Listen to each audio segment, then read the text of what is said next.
Maganda rin mga bossing, sa naghahanap po dyan ng business class na crossover or mini SUV, baka makursunadahan nyo to mga bossing. Napakagawa po ng ating Toyota RAV4 na to. Metallic blue ang color na ito mga bossing, 2016 model. Coding nito is Wednesday ending 6. Putan lang natin ng bahagya mga bossing para mapakita ko sa inyo kung anong meron dito mga boss. Naka Dunlop tires yan mga bossing, R17 yan, naka all disc brake. Okay, pero bago natin tunguin yan, dito muna tayo sa interior. So mileage nito 66,869 km. Presentable, in and out, ang bango ng loob mga bossing. 100% na hindi binahang ating unit mga boss Okay, ito yung likod. Ganda ng kulay mga boss. Limited lang yung gantong color mga bossing. Price natin dito 625,000. Kasama dyan yung transfer of ownership and same time may pre-full tank tayo mga boss. Ngayong medyo mahal ang gas mga bossing. So nag-request tayo ng pre-full tank para sa ating mga halal na viewers and mga buyers mga boss. Yan. Okay. Kaya sa mga nangangarap dyan magka-unit, eto, papakita ko to sa inyo mga bossing. Napakaganda ng riding comfort dito mga boss pagdating sa Toyota RAV4. Yan. So kung dati hindi mo to mabibili basta-basta mga boss kasi medyo mahal ang price nito nung kapanahunan ng 2016 model mga bossing. Pero ngayon sa atin 625,000 lang to mga boss.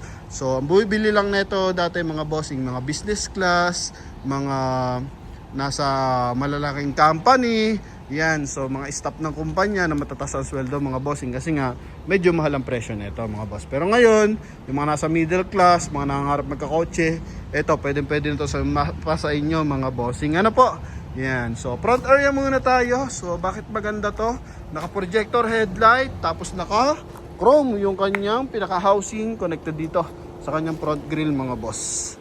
Yan, tapos sa kanyang fog light housing, naka-chrome din yan. Sa front area, meron siyang silver accent mga bossing, naghahatid ng elegantness. Tapos meron naman siyang side protection. So yung tinatawag natin na wheel arch mga bossing, cladding, tsaka yung ating protection sa front bumper, tsaka sa ating rear bumper mga boss. So eto yon mga bossing. Alright, yan. So dito naman sa hood, wala naman tayong malalait dito. Maayos naman. Okay, wala naman siya malalalim na gas-gas. Mga ganyan lang, mga kalmot pusa lang mga bossing na normal naman sa second hand mga boss. Sa ating windshield, walang basag po yan mga bossing. Okay, pagdating sa gulong natin, is naka Dunlop tires to, naka 5 stud, 90% tread life to mga bossing, series 2020. So goods pa naman to mga boss, Yan, tapos yung ating wheel arch, ito po yan. Ito naman yung cladding. So ayan, sumasalo ng asphalt, maliliit na mga bato na balak tumama dito. So sinasalo niyan mga boss para may iwasan yung dent tsaka scratch. Okay, ito Dunlop tires din. So apat na gulong, naka Dunlop tires yan mga bossing. So preserved to ng unang may-ari kasi kung kung pinabayaan, possible mga China brand lang yung kanyang gulong mga boss. So dahil nga Dunlop yan, so it means alaga niya to mga bossing. Kumbaga, ginagastusan niya mga bossing. Naglalaan siya ng magandang budget para dito mga boss. Yan. So pagdating sa steering wheel, so naka leather, naka 1DIN audio system. Ito yung kanyang control sa ating aircon. Pagdating sa side, meron siyang silver accent sa kanyang hand grip. Naka chrome naman yung ating door opener mga boss. Sa ceiling naman mga boss yung kulay gray. Tapos ito naka plastic pa nga mga boss. Sun visor with mirror mga boss. Ito. Okay, then ito yung kabilang side mga bossing. Yan Maganda kasi dito mga boss, may speaker yan sa dashboard, may speaker yan dito sa baba. So maganda yung sound neto mga bossing. Kumbaga yung sound setup niya. Okay, kahit all stock, maganda yung tunog mga boss. Tapos pagdating sa dashboard, elegant din kasi meron siya ditong kulay gray na accent mga boss. Polish gray yan. Tapos dito rin sa kanyang aircon mga bossing. Yan, sa may low burn niya. Okay? Yan. Tapos dito naman sa ating meter cluster, so walang check engine, maayos to mga bossing. So add na lang tayo dito ng konti kasi malapit na ma-full tank. So ipo-full tank natin to once na magustuhan nyo. Tapos dito, silver accent din to. Gray pala to, polish gray mga boss, yung kanyang pinaka-housing. So medyo class talaga ang kanyang pormahan sa interior, halatang hindi tinipid ang unit mga boss. Pakita lang pala natin, power adjust yung side mirror nito mga bossing Then dito rin sa kabilang side. Yan. Alright. Responsive yan mga boss. Automatic transmission. Meron siyang armrest mga boss. Pagdating sa upuan, wala siya masyadong lundo mga bossing. Dito lang. So possible medyo malaki yung dating owner dito mga boss, or yung gumagamit dito, kasi dito medyo lundo dito ng bahagyan mga boss. Then yung kanyang floor matting, originally pa yan. From Toyota. Okay, pang RAV4 talaga yan. Release ng kasa yan mga boss, pag bago release yung unit. Tapos dito, kita mo naman, preserve na preserve mga boss. Plastic yan ang planta mga bossing ha. Okay, so pag kinuha mo ng brand new, naka-plastic yung mga sidings niyan. So ito yung kanyang second row. Then pagdating sa second row, may armrest din mga bossing. Yan, maluwag yung legroom. Tapos sa hand grip, maayos yan mga boss. Okay, yan. Walang lundo yung ating ceiling mga boss ha. Pantay ang kulay. Yan, ha.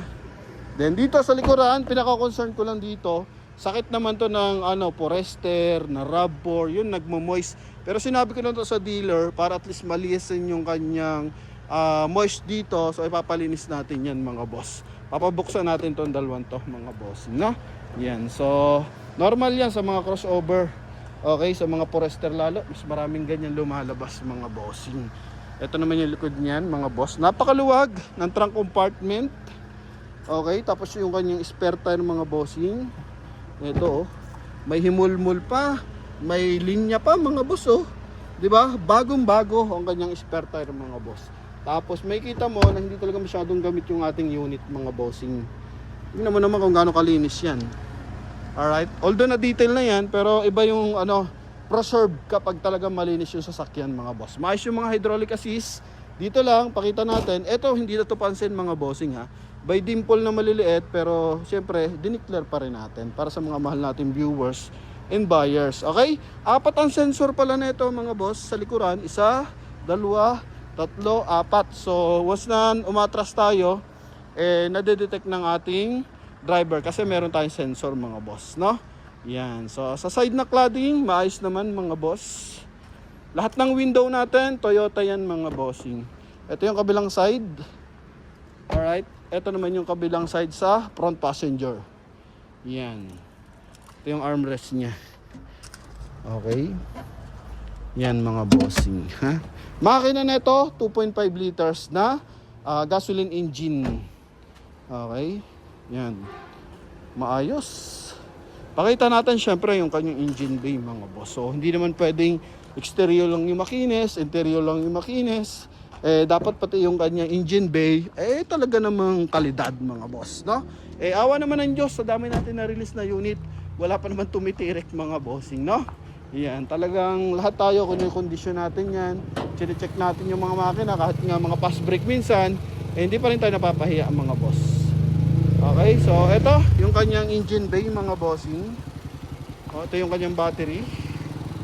Yan, papalinis lang natin tong kanyang engine bay mga boss, Pero tingnan mo, original ang color niyan, walang tagas mga boss. Yan, walang sign na nag-overheat ang unit mga bossing. Ito yung kanyang engine displacement mga boss. Sana yun? Makikita natin yun dito mga bossing. Ito pala, sorry. Yan, 494 cm. So equivalent of 2.5 liters gasoline engine mga boss. Okay, so walang yuping panel mga boss. Ganda ng timing ng makina. So sa lahat na interesado, yun, pwede nyo ito makuha mga bossing sa halagang 625,000. Kasama dyan yung transfer of ownership, and same time magkasama kang free full tank mga boss.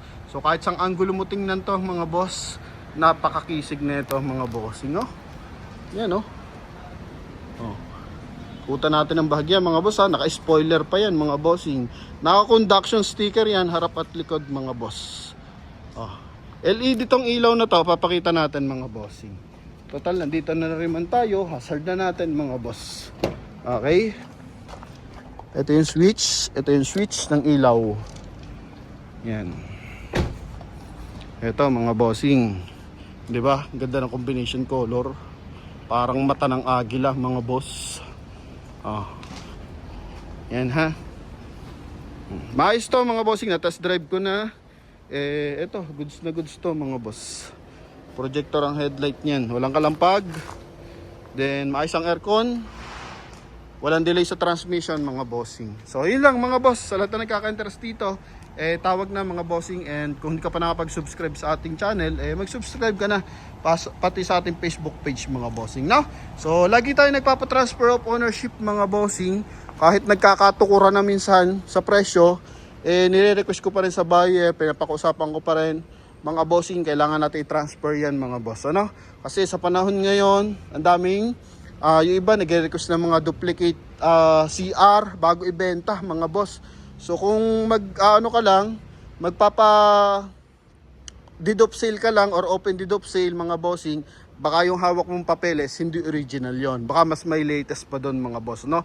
So nakaka-encounter na rin tayo ng ganyan, pero ang maganda sa atin mga boss, transfer natin, so naagapan. So yung nagbenta sa atin mga boss, nahahabol agad natin mga bossing. So yun nakagandahan sa akin mga boss, ano? So ayaw ko kasi ng abala kasi nga tuloy-tuloy yung aking pagbablog, tuloy-tuloy yung pagbebenta. So pag tayo, pinabayaan natin yung mga viewers and buyers na nagbenta tayo ng mga open deed of sale. Pag may mga concern yan, after 2 years or 6 months, na gustuhan nila i-transfer sa pangalan nila at di nila matransfer, so tayo rin ang kukulitin.